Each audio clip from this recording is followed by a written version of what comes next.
So we are insisting on unbiased economic reports, but the state governments may not accept that. The federals fed them that many pro-reports. So what's happening with the federal government? Why are they ramming it down our throats? They want to withdraw from public plant breeding and actually profit from it. They're researchers. Why is it being rammed by them? That's because they know they're in serious trouble if government doesn't give them money. And by jingoes, the GM companies are promising them the world. So the truth is being modified more than the genetics. We are told GM is more profitable for farmers. It's not. We're told food is rigorously tested for health. It's not. We are told farmers and consumers will have a choice to avoid GM crops, and we will not. We are told common law will address unfair liability for economic loss. It would not. We're signing to guarantee there's nothing in there. That means we're liable. We are told the future for GM crops will be better when it could be the biggest threat to food and agriculture we have ever faced. This is why ordinary people are turning into anti-GM activists. So why GM? When we spliced the profit gene into academic culture, we created a new organism, the recombinant university. We reprogrammed the incentives that guide science. The rule in academia used to be publish or perish. Now bioscientists have an alternative, patent and profit. So the patent encourages corporate investment. What disgusts me most is our farm lobby groups.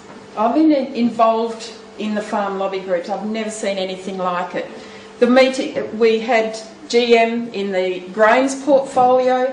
I just provided the facts, and whenever they tried to push something pro-GM through, I said that's not right and gave the facts. And so the motions they put forward often didn't even get a seconder, and yet the minutes would come out saying they passed unanimously. The motions that got unanimous support that I was asking for risk management for, the minutes came out saying they didn't even pass. We went over a year without getting our minutes passed at meetings because they were rejected, because they were inaccurate, and they kept coming back inaccurate. This is disgusting. It's not acceptable. I went to the Gene Technology Grains Committee and asked to sit there as a very quiet observer to check that our representatives in WA Farmers was following our policy if they approved the Gene Technology Grains Committee, the coexistence principles. I was asked to leave, forced to leave. And then when that committee came out saying we've accepted them, and I said at Grains Council and went to the media saying they've gone against our policy, I had the head of WA Farmers pointing his nose, yelling at me, thumping the table, saying, "You went to media lying." And when he finished, I was sitting there smiling, and when he finished, I said, everybody in this Grains Council heard the committee telling us that. And everyone agreed, and he went out furious. He was the same president at the time of when I sent some motions asking for risk management that got passed unanimously in Grain Council. I sent that to Senate to get endorsed by Senate, and it was. The Federal Minister for Agriculture the following day went into Senate to reverse those motions, saying that the President had written to him saying, well, yeah, there was a motion, but it's not really policy. It was policy. So then the Federal Minister for Agriculture got humiliated. This is being rammed down our throats by people that are meant to be representing our industry. So what's going on? Are they on a success fee? I have noticed that the federal government is giving significant funding to some organisations. GRDC, our research sector, is ramming it down our throat. They get federal funding too, but farmers mainly pay for that. They are the research sector, fighting for the researchers, and yet we're the ones paying them. So what's going on? At At the moment, farmers can deal either directly or indirectly with consumers.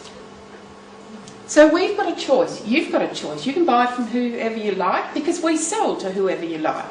So as consumers, you have a choice.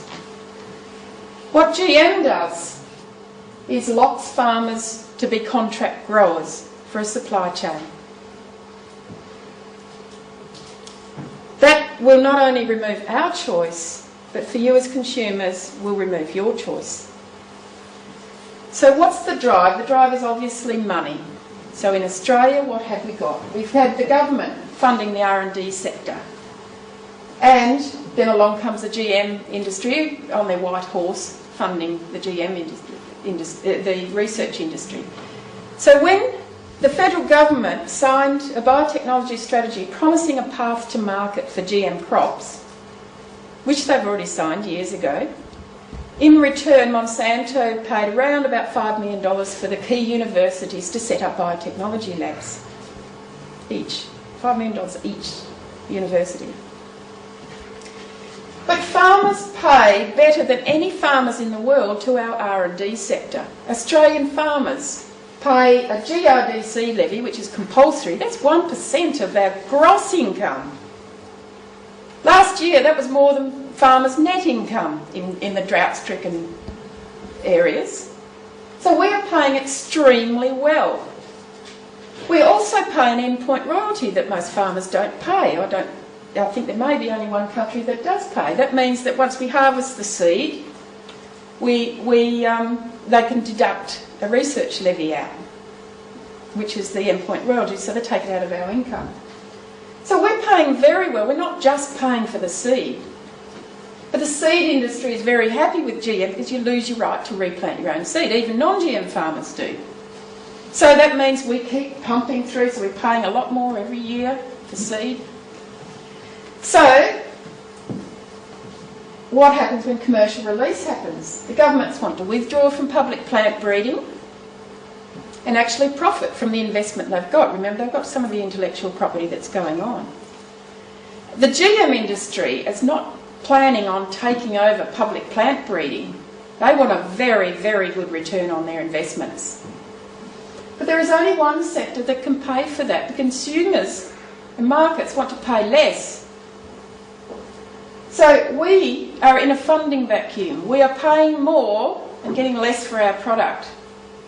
The markets and supply chains are wanting to support this, some of them, because they can get product for less, and yet we're told there's no price penalty. This is a funding vacuum. We cannot function in this. That is why governments pay subsidies. So is this our next step, to rely on subsidies? And if so, wouldn't it have been more sense to pay the R&D sector to keep out of GM? So who should be liable? State governments have authority to assess economics. If they neglect their legislative responsibility, it will be state governments that will be liable for this. That means taxpayers.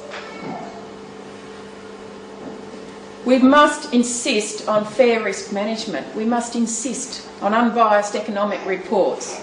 And we must insist that the moratoria stay on until we get them. Thank you.